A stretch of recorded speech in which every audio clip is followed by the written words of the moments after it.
Listening Fanfiction presents Be Sure to Tip Your Waiter, or He's On His Last Dime, by Miss Percy Jackson 3, based on the book series Percy Jackson and the Olympians by Rick Riordan. Read for you by Sierra Steinbrecher. Part 1. Montauk was quiet. The waves gently lapped against the dark sand as a lone figure walked across the shore. Winter was rapidly approaching, Persephone already having returned to her husband below, taking the warmth with her. The ocean rolled soothingly in the early darkness, lovingly swelling up across the sand to whirl around the ankles of the lone beachgoer. It was a man in the prime of his life, well-built with dark black hair that tousled in the chilly breeze. He wore only sandals, but the frigid water didn't seem to bother him. He was dressed simply, like a fisherman on leave from the sea. A fishing hat sat atop his head, and a pair of striking green eyes gazed out of his tanned face. Poseidon, lord of the sea, was feeling oddly sanguine tonight. Another war had come and gone. Mortals and immortals alike were finally settling back down into their lives after the turmoil of the last few years. Irrelevant, really. Poseidon had lived through countless wars and would weather many more to come. But in this moment, the peace was relevant. Percy Jackson was safe. Poseidon could feel his beloved mortal son, a constant pressure in the back of his mind. Percy was safe, although if he concentrated hard enough on that bright spot at the edge of his consciousness, he could feel Percy's irritation at whatever plagued him tonight. Not life-threatening, not even mythical in nature. An irritation at a very simple, normal, mortal problem, and underlying that irritation, Poseidon could feel his son's relief at the return of such normalcy. Poseidon couldn't begrudge him for that. After all he had been through, Percy deserved a break from his father's world. All Poseidon wanted to do was visit his child, but he dared not. Not tonight. Zeus still kept a sharp eye on the other gods, paranoid and distrustful enough to ruin everybody's chance at reconciliation with their children. Some things never changed. Uncle B! Poseidon's eyes snapped open, his trident materializing in his hand in an instant, and its deadly three-pronged tip coming to rest at the base of the throat that called out to him. Apollo grinned at the other end of the trident, teeth gleaming even in the darkness. Apollo, he greeted stiffly, withdrawing his weapon but keeping his tight grip on it as he eyed his exuberant nephew warily. Change occurred very rapidly in this new age. Humans made leaps and bounds in the way of technology, medicine, and even social change in a very short time. The gods changed with the times, but they all struggled to cope with the overwhelming fluctuations that occurred over the last few centuries. Apollo was the best at adapting. Thus the casual Uncle B seemed to be a permanent fixture in his vocabulary. Poseidon still wasn't entirely sure how he felt about that. Apollo stared out at the ocean as if appreciating its beauty, but Poseidon was not fooled. The ocean was an indicator of his mood, and his nephew was simply judging how irritated the sea god was with his presence. The water was still relatively calm. Apollo turned to him with a 1,000-watt grin. So, I was thinking, this can't be good, Poseidon sighed. Apollo pouted, as if he were an insolent child and not an all-powerful and immortal god. Some things truly never did change. But Poseidon was curious, and he waved the sun god on with the tip of his trident. I was thinking, Apollo eagerly rejoined, falling into step next to Poseidon as they strode along the beach. There's this little restaurant just down the road here. You can still hear the ocean, so it's close. What do you say? What are you up to? Poseidon asked, but his mood was far too fair for him to be anything more than amused. Apollo wanted something from him, that much was certain. If he thought some well-themed mortal restaurant would sway the Stormbringer in his favor, he was totally mistaken. But Poseidon would let him believe otherwise. It was more entertaining that way. Lead the way, he declared with a wave of his trident. Perfect! Apollo grinned. A moment later, they were outside a small but busy restaurant. Poseidon raised an eyebrow at the gaudy decor, the atmosphere a strange mixture of Hollywood and oceanic paraphernalia. Before them hung a picture of some mortal actor, the frame of his poorly lit picture composed entirely of seashells. Poseidon raised an eyebrow at his nephew, who simply grinned back. It's one of my favorite places, although I haven't been here in a while. Apollo trailed off, his eyes fixed on the swaying backside of a waitress.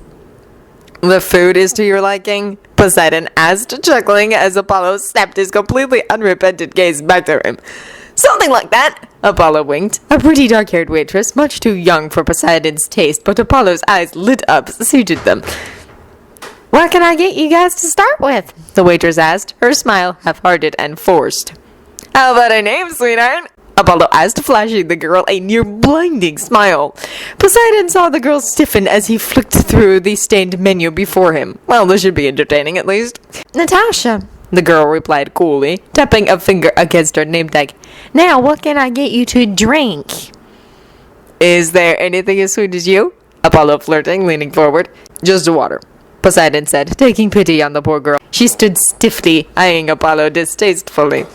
Your best wine, then, Apollo said, undaunted, as he peered up at the girl from behind his thick eyelashes. His face grew younger, a roundness settling across his cheeks until he appeared around the age of their young waitress. His transformation went unnoticed, safely protected by the mist, as Poseidon sighed. Perhaps you could bring back 2 glasses and we could take a break. Perhaps you could bring back 2 glasses and you could take a break with wine. Got it. Natasha cut him off, pen held tightly between her fingers and tapping angrily against her chest. The motion drew Apollo's gaze, and he unabashedly watched, leaning forward as his eyes lingered on the top 2 unclipped buttons of the girl's uniform before drifting lower. Poseidon half expected and half hoped the girl was going to rake her perfectly manicured red nails across Apollo's face. She did not, much to his disappointment. Her face flushed dark with anger and her jaw twitched. Coming right up! She twisted around and stormed away from the table before Apollo could say anything else. Subtle, Poseidon said. I can see why your lovers view you so amiably. The smile normally works, Apollo pouted. He started to continue, probably to prattle on about his romantic prowess, so Poseidon neatly cut him off. Apollo, why are we at a mortal restaurant? He asked in a falsely pleasant tone. A fleeting look of panic crossed Apollo's face, but Poseidon cheerfully continued. The oceanic atmosphere clearly is meant to appeal to me, but it's the mortals that interest me.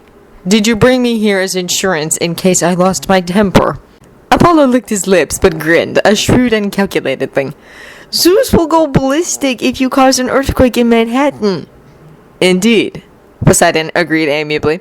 But of course, with 3/4 of the world at my fingertips, I don't see why one little island should be of such importance to me.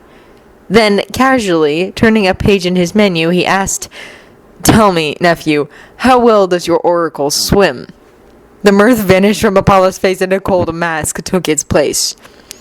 You wouldn't dare! Apollo's eyes flashed as he snarled. She is the oracle and Percy's friend! Wouldn't I? Poseidon smiled baselessly. Of course, Poseidon would never hurt the dare girl. As the oracle, she enjoyed certain protection, and even Zeus would protest harm against her. But more importantly, Apollo was right. She was Percy's friend. Her place in his son's heart cemented her safety from Poseidon's ire. Poseidon watched, not even bothering to conceal his amusement, as rage boiled in Apollo's eyes. The sun god took several measured breaths. It was obvious to the sea god that his nephew needed something from him, a favor given his wariness of Poseidon's temper. He clearly had waited for Poseidon to be in a good mood before pouncing on him. Despite his misgiving, however, Poseidon's curiosity was piqued. But favors were not to be taken lightly, especially when they came from one of the big 3. Apollo would have to work for Poseidon's cooperation. This realization seemed to dawn on Apollo as well. His fingers twitched and he leaned forward, visibly trying to control himself. His carefully constructed carefree mask slipped, and Poseidon idly watched as he tried to fix it. Uncle Pete, he started again in an attempt to return to his carefree attitude. Before he could finish, 2 glasses of water were slammed down before them with such force that the crystal liquid inside sloshed over the precariously filled tops and spilled onto their table. The waiter, for it was a waiter and not the pretty little waitress Apollo flirted with earlier, didn't even bother to clean it up. He turned to face the pair, having previously been conversing with someone over his shoulder as he slammed the glasses down. Poseidon's surprise was too great for him to do more than blink at the all-too familiar face before him. In fact, only one thought permeated his surprise. The waiter's smile was almost frightening, if it could even be called a smile. Both sides of his lips were pulled up, showing every single one of his teeth bared in an almost predatory fashion. A shark's smile. Apollo's eyes flashed at the waiter's impertinence, his face twisting and ready to unleash his unbridled fury upon the boy. Poseidon could pinpoint the exact second Apollo realized who their waiter was. His eyes widened and mouth fell open in an almost comical display, which honestly wasn't far from their waiter's response when he realized who sat before him. Percy Jackson, twice savior of Olympus and demigod son of Poseidon, blinked at Apollo, and Apollo blinked back at him. Percy's wide eyes panned out slowly, cautiously, until they met their mirror image in his father's face. The three stared at each other, each very much caught off guard. Poseidon recovered enough to berate himself. He was so caught up in Apollo's nonsense that he missed the presence of his own son! Percy? Dad? That single word spoke volumes. Incredulity, disbelief, awe, and surprise all colored his son's tone as his face contorted to reflect each emotion. His eyes only briefly flickered over to Apollo, who gaped at Percy in something akin to horror before returning to his father. He held a pen loosely in one hand and a pad of paper flopped in the other. He twirled the pen, his fingers worrying on the cap in a motion that Poseidon hazarded was an unconscious response to stressful situations. What? The sheer confusion on Percy's face might have been amusing at any other time, but now Poseidon simply relished his son's presence. Apollo's trying to weasel some sort of favor out of me, he pleasantly told his son. You would work at the one restaurant I chose, Apollo bemoaned, tugging on his hair in agitation. And where is our waitress? None of this would have happened if she just kept our table. Poseidon thought that was a rather ridiculous statement. He may have been distracted by Apollo's nonsense, but there was no way he would have gone the entire night without noticing Percy. Nor undoubtedly the demigod them. The statement seemed to startle Percy out of his dazed state, however. He glared at Apollo, his lips pressed tight and face darkening. She asked me to take it because some creep was making her feel uncomfortable. Apollo spluttered as Poseidon chuckled. Some creep? Hey now, how do you know it wasn't your dad? Poseidon sent Apollo a withering look, to which the sun god sputtered back. Don't give me that look! Like it's out of the realm of possibility! What about Medusa?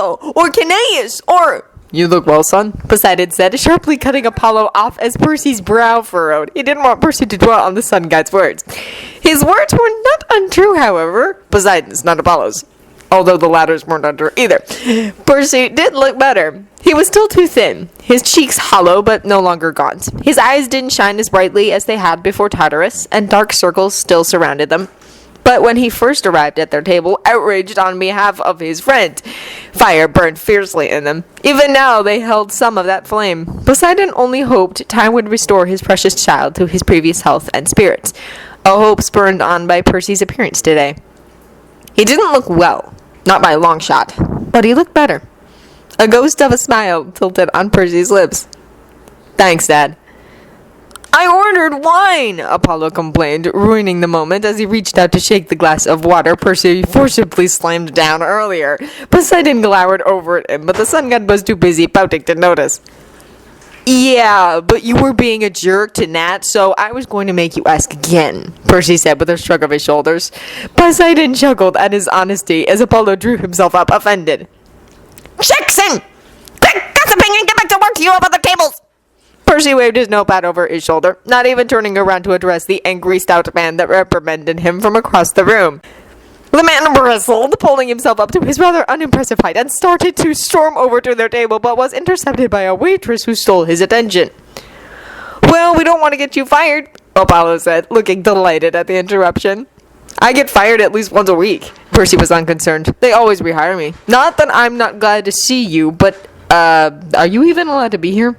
We didn't know you were here, Poseidon said, delighted. It was a happy accident. Zeus won't flip if he finds out, Apollo edged, desperately trying to reclaim Poseidon's attention. We should probably leave.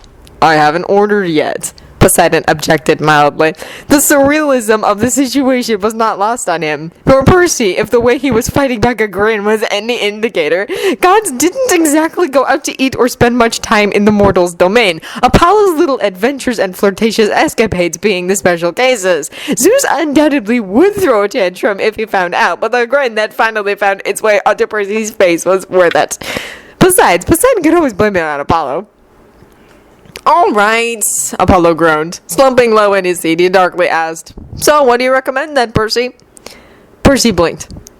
The water's probably safe. For food, Perseus! Apollo growled, but the malice in his voice evaporated as Poseidon's hard gaze fell upon him. Upset my child, and not only will your favor not be granted, but you shall suffer my unencumbered wrath. Apollo cleared his throat awkwardly before giving Percy a pleasant and slightly nervous smile. Nothing, it all sucks. Percy grinned somewhat apologetically at his father. You really picked an awful place. Hey, Perce? A girl slid behind Percy, eyeing Apollo distrustfully as she said, Desiree wants to know if you'll switch tables with her. Says the guy keeps trying to look down her shirt. Of course, what table? Percy asked, glancing at the girl as his smile slipped away and was replaced with a frown. Yellow shirt with a Yankee hat. The girl jerked her head towards the table, and Percy nodded as he found them. Got it. Tell her to take table 20 for me then. Diet Coke and a lemonade. Got it. Thanks, love. The girl pressed a kiss to Percy's cheek and disappeared. Oh, so that's why you do it, Apollo realized, watching the girl's backside as she slipped away. Leave her alone, Percy snapped, irritated. And what are you talking about? Jackson! The stout man was back, having freed himself from the waitress, and started stalking towards their table. Percy pressed his lips together and eyed his boss warily. Go ahead, Poseidon gently told him. I shall still be here when you return. Tend to your duties, and I shall await your return. Percy smiled, his shoulders falling as he visibly relaxed. Poseidon was deeply pleased with his hesitance to leave and his obvious desire to remain in his father's presence.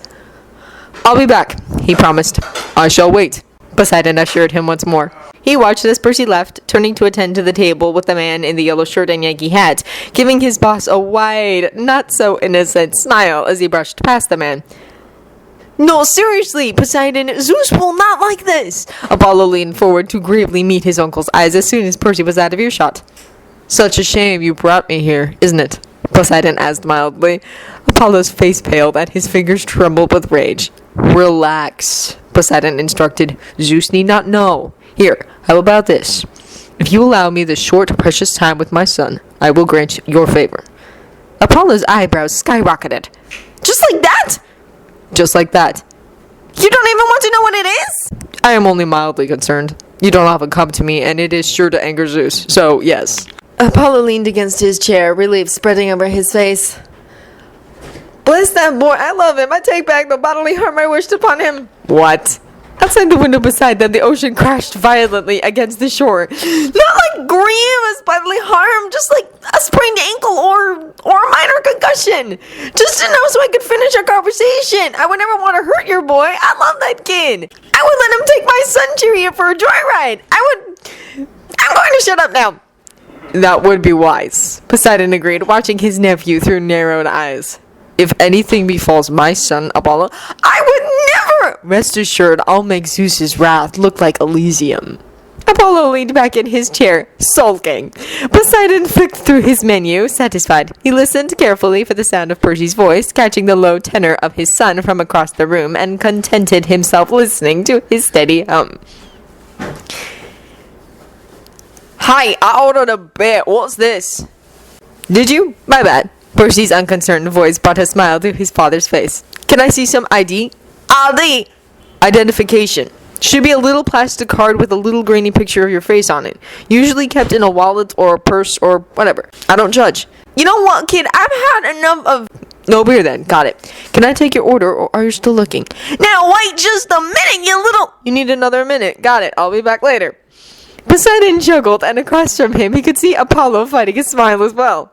He's a little brat, Apollo said, his shoulders shaking with silent laughter. It's a comfort to know the mortals can't handle him either. The sea cannot be contained, Poseidon proudly declared as Percy slipped through the restaurant, navigating the plain of chairs and people like a stream unerringly trickling through a dense forest, untamable, uninhibited. He paused at the entrance to the kitchen when a girl waved him over, leaning over so his ear was level with the pretty waitress's mouth.